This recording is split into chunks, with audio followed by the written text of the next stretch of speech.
But let's move forward and let's take stock of TCI. They've had a very strong show in the fourth quarter. Let's try and understand what the current demand and supply scenario is like. And joining us right now, Vineet Agarwal, the MD at Transport Corporation of India, joining in on the show right now. Vineet, hi, good morning. You've showcased a very strong performance for the fourth quarter around. Help us whether or not this growth is here to sustain and how much of the pent-up demand actually aided this kind of recovery. Good morning, and thank you for having me over. It's been a good comeback. I think the quarter one of last financial year was really subdued. As you know, everything was shut down. Supply chains were very disrupted, broken in many cases. Factories took very long to start recovering. And I guess some amount of consumption growth, some amount of revenge shopping, as we've heard, all of this has fueled the growth in the last few months. Specifically in the last quarter. Our last quarter, Q4, was a record quarter for us in our history. So overall, we've seen that several sectors have did come back in the last financial year. They kept pulling in terms of growth. There was also the inventory shortage that has started to happen in the middle, where once the lockdowns happened, typically inventory came down substantially. And then that inventory to produce more and move etc., was really useful. The other factor that helped us with our growth in the last financial year was the integrated multimodal play that we have. So when road traffic or transport was shut down, if you remember in April and May, a lot of the truck drivers ran away from their trucks. They went to their hometowns. The trucks were left stranded. At that time, our shipping business, our seaways business did very well. The rail business that we have did very well. So we were able to really play out whatever was happening much more carefully and more strategically.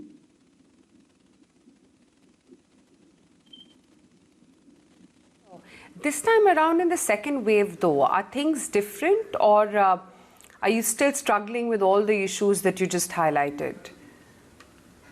The second wave is quite different, as you've seen that the lockdowns really started more gradually. So there's a little bit more unpredictability versus the first wave. And this time around, the supply chains are not disrupted, but certainly the problems are deeper, because what started happening is a lot of factories started getting cases with their workers, and they had to shut down the factories. We are also seeing now the lockdown is almost 98% in the entire country.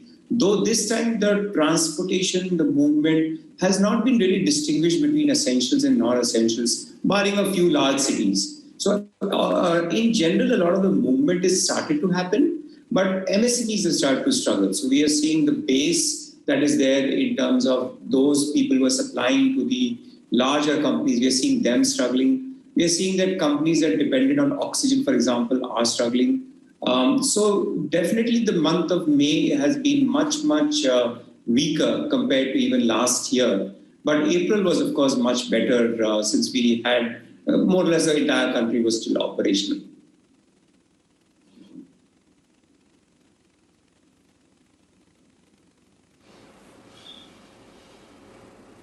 All right. Which are the segments, which have been doing reasonably well and where you also see growth moving forward as, at this time?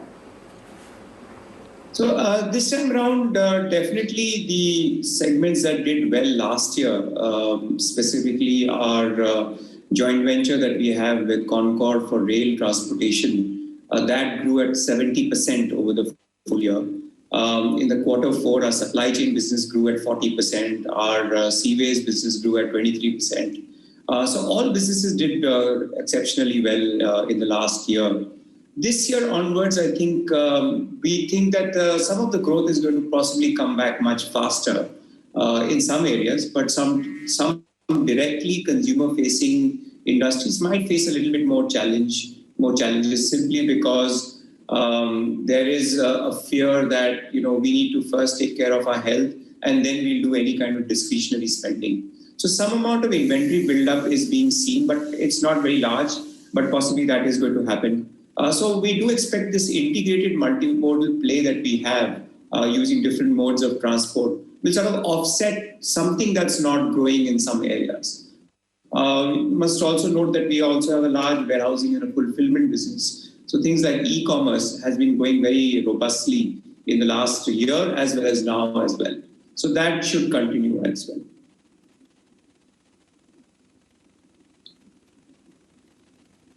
Been helping with medical supplies, oxygen, vaccines. Is there any particular company that you've tied up with for this? What are some of the demand and supply factors on this front and how they're playing out? So in last year, in April, May, and consequently after that, we've been moving a lot of pharmaceuticals, PPE kits, all kind of equipment, medical equipment, oxygen cylinders, off late oxygen concentrators. We also are working with companies, the larger oxygen producing companies, where we have our trucks that are positioned there. And in the last month, in the month of April, we did almost 5,000 metric tons of oxygen movement across the country. In fact, some of our trucks were also airlifted by the Air Force to replenish again. This month, we'll end up doing more than 6,000 tons of oxygen movement as well.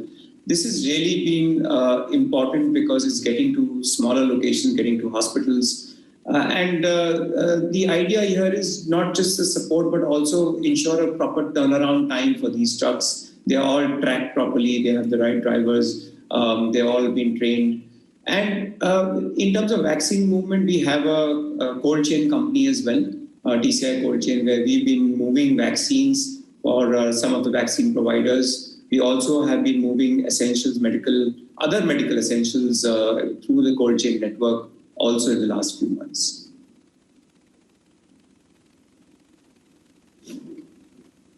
Okay, I wanted to get in a view then, Vineet, as to what the outlook is when it comes to customer addition, because you highlighted that is what has helped aid your overall growth. So how much addition in terms of clientele can we see in FY22?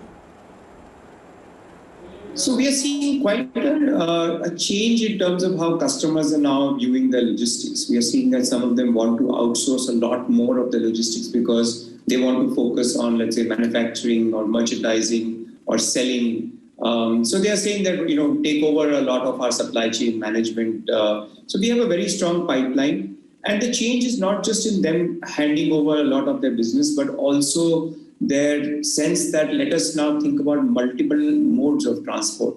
Why do we need to always think about road only or a specific transport? So food grain companies are now talking about a combination of road plus rail, and even consumer durables are talking about road plus rail plus air. So what's happening is that the entire methodology on how we are approaching clients has gone through a change. We have a number of clients today that are giving us more than 50 crores of business a year from a single client, and we do expect that to grow. So the pipeline remains very robust and strong. Incidentally, in the first lockdown, we connected with our customers very deeply.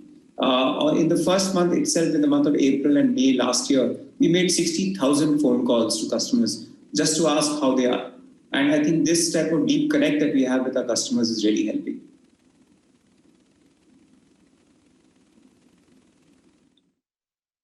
Okay. Now, how do you see your overall trends panning out during the lockdown in terms of the impact from various industries that have been hit quite severely? Is there any particular state in which you have seen an impact that has been more severe than the others? And do you see things opening up and, gradually recovering in terms of the overall demand momentum?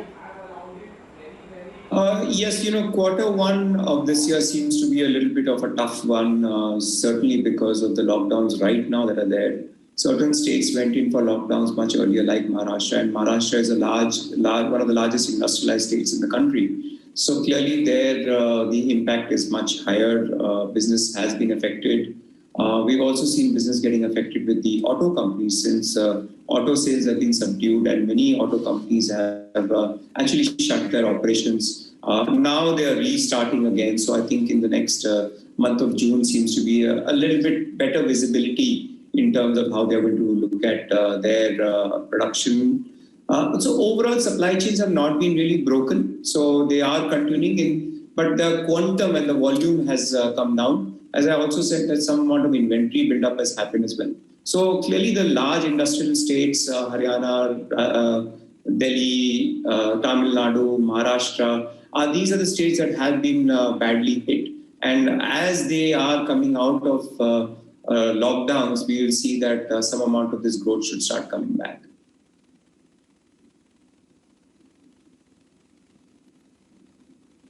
No, thanks very much for taking time out and giving us a clearer picture as to what has been the outlook for your business as well as the sector as a whole. That's TCI for you, Transport Corporation of India.